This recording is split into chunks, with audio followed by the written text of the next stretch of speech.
It's official as the St. Louis Blues announce their final roster heading into the 25-26 season, and these details have fans absolutely fired up as the St. Louis Blues go into a huge season with new faces, familiar faces, and everything you can think of. We're going to break down all this, the roster, and so much more later on this episode. But actually, Darius, let's just go straight into it today, where we see the St. Louis Blues have announced their 25-26 and opening night roster. Now, we've seen some waivers. We've seen Colton Ellis sadly claimed by the Buffalo Sabres. Go check that video out. We did one earlier, but going into this, we finally get a clear picture of what the Blues roster is going to be. Now, there's a lot of guys we've seen sent down, like Dvorsky, Carbonneau, but we have a set list finally coming through with Matthew Kessel getting the 7th D spot. The biggest surprise on the defensive end. The goaltenders we know, but Darius, what is your thoughts on after a very competitive camp? And listen, we're going to get into Milan Lucic very soon as his name's not here. But what is your initial thoughts just looking at this new look Blues roster going into the season?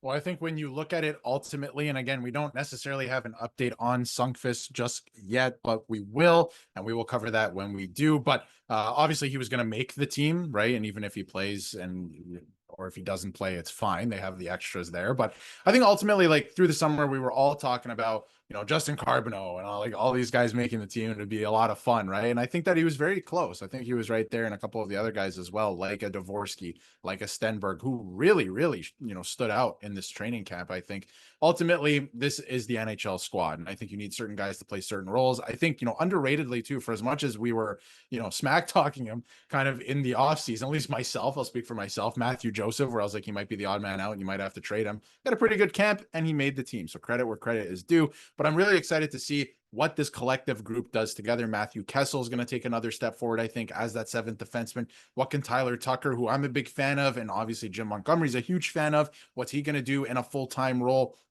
as the 5th or 6th defenseman there? So that's going to be fun to watch. No real surprises to a degree. I mean, like we all knew like Braden Shen was going to make the team. And then Jim Montgomery told Jimmy Snodgrass not to buy an apartment yet or not to find a place. Like, what are we talking about? He was definitely going to make the team with that performance last year. But again, you have to come in and earn your right to make the team in training camp. And all these guys did. So this is a really good team. I'm excited for the season to start. And I feel very confident. I think all Blues fans feel very confident in this group.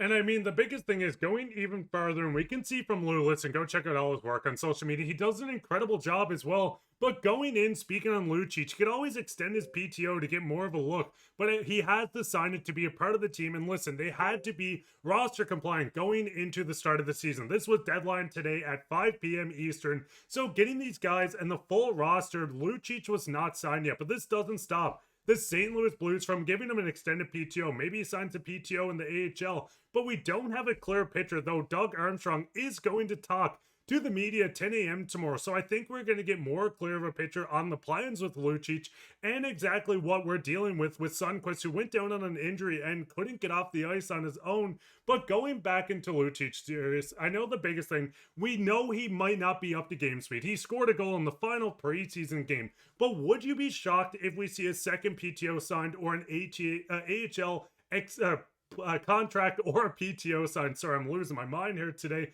But what is your initial thoughts on just maybe getting a second opportunity? Yeah, I don't think it's out of the realm of possibility. I think that there's a good possibility because of how far he made it through camp. They could have released him a long time ago, and it looks like he almost made the team. But like you mentioned, they had to be a cap compliant. They had to be roster compliant, right? Like every team had to submit their roster today at 5 o'clock Eastern. So obviously it was the odd man out, but we don't know what's happening with Sungfist, right? So once they get past this kind of like deadline, there's some more flexibility. And so obviously playing on Thursday, they have a couple days to still figure things out. They just had to submit a roster. They had to submit something today, like every team around the league at 5 p.m. And so many other teams were scrambling around the league with, the last waivers or, the last time you could put certain guys on waivers yesterday into today, a bunch of players getting claimed. Like St. Louis Blues fans know, of course, Colton Ellis now gone to the Buffalo Sabres. So unfortunate there, but there was a lot of scrambling around the league. So you have a couple days here to kind of play around with things, I think, if you want. And I'm sure we'll get some clarity one way or another on Milan Lucic as well. And like you said, he can sign an ATO too, right? Like the AHL season hasn't officially started yet either. So that could be an option. But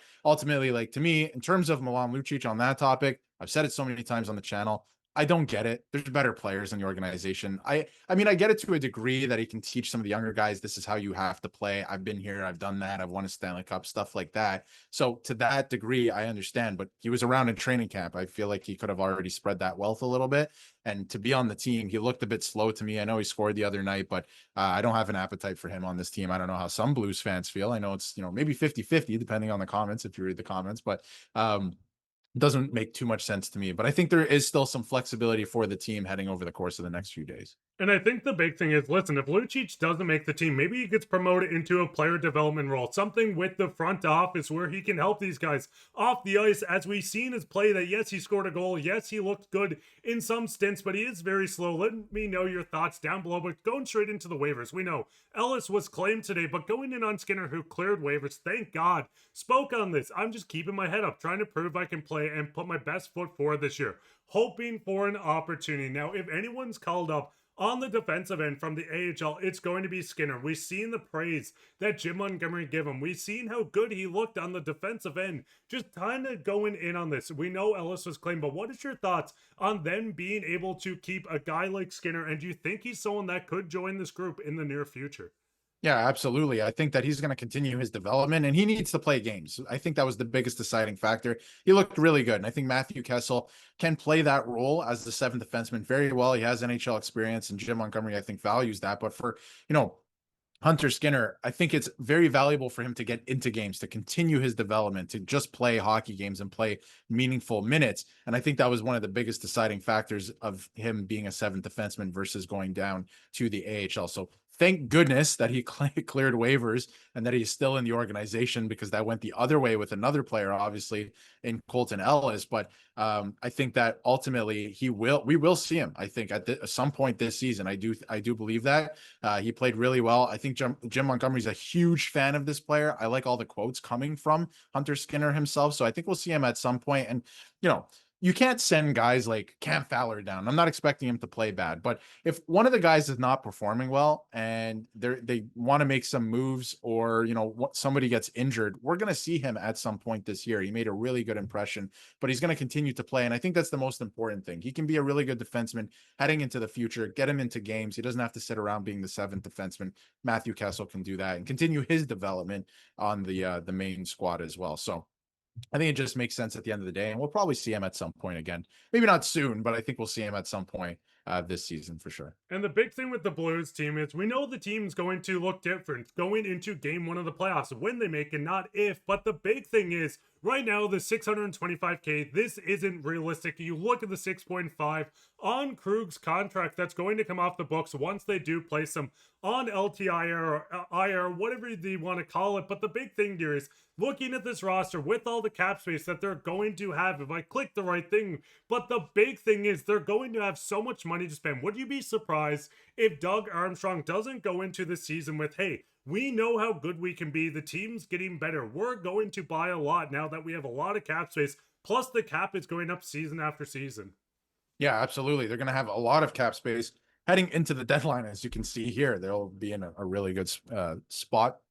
And again, they can add if they want, but we'll see how the season plays out. They have to get to a position where they are in a playoff spot, or they're at least in the race, because it is a tough division. You're not going to lock up in the Central. I don't care what team you are. You're not going to lock up a playoff spot early or anything like that, because it is so tough. So they have to be in the position to go out and make a move like that. I think they're going to be able to. I think that they will continue to bolster. You have to weaponize your cap space in some way. So I feel like, Doug Armstrong is going to be able to do that. You don't need a goaltender. We know that, right? You got two solid goaltenders. The defense looks pretty good. Maybe they can add on defense, maybe some more experience. I could see that happening down the road, but definitely on offense, I think you can add maybe another player that can come in on the third line to make more of an impact. Like we saw Brad Marchand maybe last year with the Florida Panthers, right? That type of a move. I could see that type of a move this year. So again, you're going to have all the cap space in the world, not necessarily $6.5 million freed up in a day's time. So that'll be fun. But I think that they should definitely, weaponize that as the season goes on. But Blues fans, what is your thoughts? Is there any surprises to this roster? Who stood out the most? Is it someone that was sent down to the AHL? Maybe it was Justin Carbonneau. Going down to the OHL, let us know down in the comments or Q, sorry. But going in the comments of the day, we see from Johnny, anyone that says a trade Binner clearly doesn't know hockey at all, and we completely agree. Binner is going to go into what feels like prime years for him. We've seen him in the preseason, though it's preseason. Those games don't matter unless we win, of course. But he's going to go in with a chip on his shoulder. He wants to make the Olympic team as Canada's starting goaltender. He wants to win another cup, and Binnington has proven year after year you cannot count this guy out, especially getting into the playoffs. But leave your thoughts on all this opening night roster stuff down below. What's the score of the Blues game when they go into game win? Do they win 8-1, 10-0? Let us know in the comments, and you could be featured on Comments of the Day. While you're down there, leave a like, subscribe, share this with your friends. We'll be back in another episode, so keep your eye out for that. But I've been your host, Mark, with my co-host, Darius, and take care, Blues fans.